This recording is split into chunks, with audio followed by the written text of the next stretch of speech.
जनधारा उत्तराखंड, पहाड़ की आवाज, जनता की धार। ये कहानी है उस धरती की जहां शहादत ने इतिहास लिखा और जहां हर घाटी में एक सवाल अब भी गूंजता है। खटीमा, मसूरी, रामपुर तिराहा, 3 नाम, 3 तिथियां और एक सपना, उत्तराखंड राज्य का सपना। 1 सितंबर 1994 खटीमा गोलीकांड, 2 सितंबर मसूरी गोलीकांड और 2 से 3 अक्टूबर रामपुर तिराहा। वो दिन जब आवाजें गूंगी नहीं थीं, जब पहाड़ों के बेटे बेटियों ने अपने प्राणों की आहुति देकर कहा था, हमें चाहिए अपना राज्य, अपनी पहचान। उनकी शहादत ने एक राज्य की नींव रखी और 9 नवंबर 2000 को जन्म हुआ उत्तराखंड राज्य का। पर अब 25 साल बाद वो जवान उत्तराखंड अपने ही कर्ज में डूबा है। साल 2021 में कर्ज 73,000 करोड़ और 2024 से 25 तक ये बढ़कर 80,000 करोड़ हो गया। सत्ता बदलती रही मगर पहाड़ों पर बोझ बढ़ता गया। कभी पलायन का दर्द, कभी बेरोजगारी की पीड़ा और कभी राजनीति की खामोशी। इन सब के बीच पहाड़ का दिल धीरे धीरे थकने लगा है। आज सवाल सिर्फ सरकारों से नहीं, हम सब से है। क्या हमने उस लहू की कीमत चुकाई?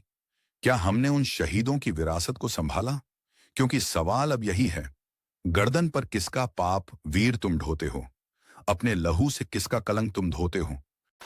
मांग तो राज्य की इसीलिए हुई थी, मूलतः तो इसलिए हुई थी कि भाई ये बहुत बड़ा उत्तर प्रदेश के साथ शामिल था और इसकी अपनी भौगोलिक स्थितियां भिन्न थी मैदानी इलाके से। जो कुछ आपको दिखाई दे रहा है इसमें तो मुझे तो ये लगता है कि कोई खाका इन लोगों के मानस में पर्वतीय राज्य का अलग से नहीं है। विजन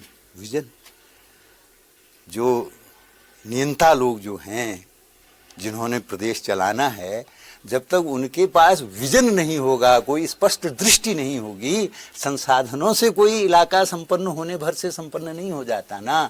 उन संसाधनों का आप उपयोग कैसा कर रहे हैं, उसके बारे में जो नियंता लोग हैं, जिन्होंने उस सारे काम को कराना है, उनका विजन क्या है, उनकी दृष्टि क्या है, उनका दृष्टिकोण क्या है, उनका कंसेप्ट क्या है। तो जब तक वो नहीं बनेगा संसाधन, आप तो आपके पड़े रह जाएंगे। पानी को रोक थोड़ी जा सकते हैं, उसका स्वभाव है, उनके नीचे को जाएगा। हमारा उद्देश्य है बिगड़ी हुई सामाजिक परिस्थितियों को पटरी पर लाना और हर पहाड़ी की बात को जन जन तक पहुंचाना। ये सिर्फ एक न्यूज चैनल नहीं, बल्कि आपकी आवाज है, आपकी हिम्मत, हमारा हौसला है। तो हमारे इस जन जागरण अभियान से जुड़िए, लाइक करें, सब्सक्राइब करें, कमेंट करें और अगर पसंद आए तो शेयर जरूर करें, क्योंकि जनधारा उत्तराखंड, जनता की बात।